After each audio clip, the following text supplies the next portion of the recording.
Salut les potes, dans cette vidéo je vais vous parler des modes de recherche du Xterra Pro.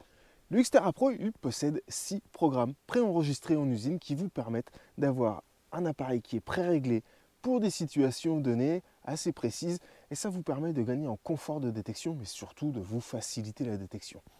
C'est un appareil entrée de gamme, c'est un appareil pour débutants et bien qu'il ait des réglages avancés, le fait que les patterns soient prédéfinis, ça vous permet en fonction du terrain que vous choisissez de choisir le bon pré-réglage, de l'adapter au terrain et donc de gagner du temps. Pour chaque profil de réglage, vous avez un profil 1, un profil 2. Le profil 1 est plutôt un profil généraliste et le profil 2 est plutôt dédié aux endroits pollués, aux endroits plus difficiles, aux cibles moins conductrices, aux cibles plus difficiles à prendre. Ça, c'est valable pour chaque programme. Le programme Parc, pour commencer, c'est un programme plutôt pour la recherche d'objets modernes dans des lieux d'occupation humaine récente. Alors ça va être le parc de loisirs par exemple, ça peut être la plage de sable sec, ça peut être tous ces endroits où les gens ont l'habitude de se retrouver et où effectivement on peut avoir des cibles récurrentes que le détecteur va automatiquement éliminer. Le profil Parc 2, lui, c'est fait pour avoir quelque chose de plus ouvert sur des endroits un peu plus pollués de ferreux, sur des endroits où on chercherait des petits bijoux fins, etc., etc. Donc ça va être plutôt par exemple plage de sable sec. Mais quoi qu'il en soit, l'intérêt c'est de choisir à chaque fois le bon profil.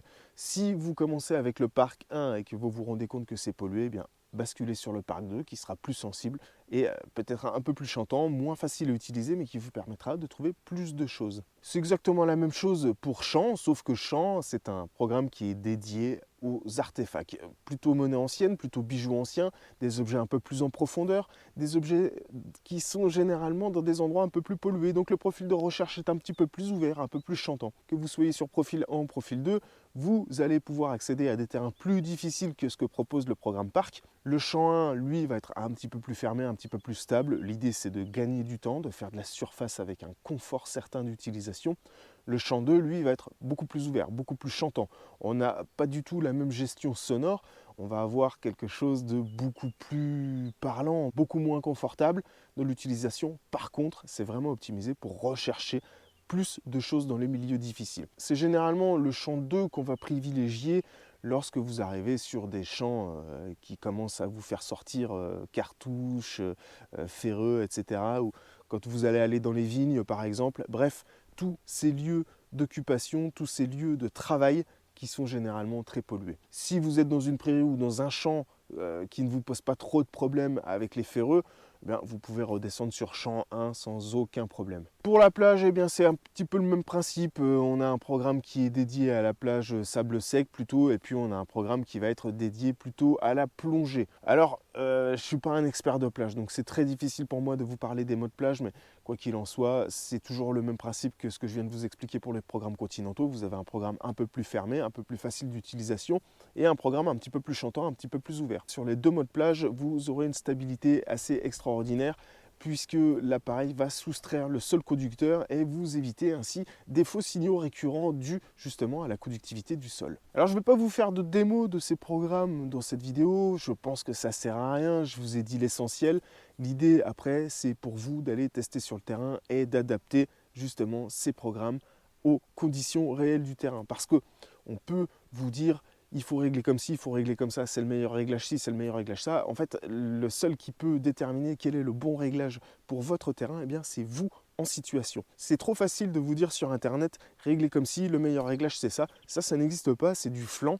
Et du coup, vous êtes seul maître justement du réglage adéquat, du réglage optimisé, du meilleur potentiel que l'appareil peut offrir. Mais retenez que vous devrez partir sur le bon programme de base. Ça, c'est hyper important à comprendre. Partir sur le bon programme de base, ça vous assure justement des performances optimales. Parce que si vous partez sur un programme champ alors que vous êtes dans un parc, vous allez vous épuiser, vous allez perdre du temps, ça ne servira strictement à rien. A l'inverse, si vous utilisez un programme Parc 1, par exemple, dans un champ pollué de ferreux, eh bien vous allez louper énormément de cibles, vous irez moins profond. Bref, ça va poser tout un tas de problèmes qui pourraient être évités en utilisant le bon programme de base. Donc l'intérêt, l'idée, l'objectif, c'est de trouver le bon programme en fonction de la situation et de vous adapter au fur et à mesure de votre sortie. Ça n'exclut pas que dans un même champ, vous pouviez avoir besoin de 2 programmes ou 3 programmes, personnalisés ou non, mais n'hésitez pas à basculer entre les programmes lorsque vous avancez dans un champ par exemple qui est très propre. restez sur champ 1, et puis quand vous arrivez sur une zone un peu plus polluée, à ce moment-là, basculez sur un champ 2 un petit peu optimisé. On en parlera dans une autre vidéo dans laquelle je vous proposerai un programme personnalisé pour ce Xterra, parce que ce Xterra Pro propose une option assez sympathique qui est la rupture de ton. Et c'est là que moi j'ai une idée vraiment de programme de base très ouvert. Alors ce sera pour les gens un petit peu exigeants, mais je vais vous proposer un programme qui va décupler les performances de cet appareil. Les potes, je crois que j'ai dit l'essentiel à savoir sur les programmes. Il n'y a pas besoin de s'étaler pendant 107 ans sur ce truc. N'hésitez pas à poster en commentaire, posez vos questions, lâchez un pouce bleu sur cette vidéo, abonnez-vous à cette chaîne si ce n'est pas déjà fait. Je vous invite à regarder les autres vidéos disponibles sur la chaîne concernant le Xterra Pro et je vous dis à très bientôt pour le prochain épisode. Merci de m'avoir suivi, ciao.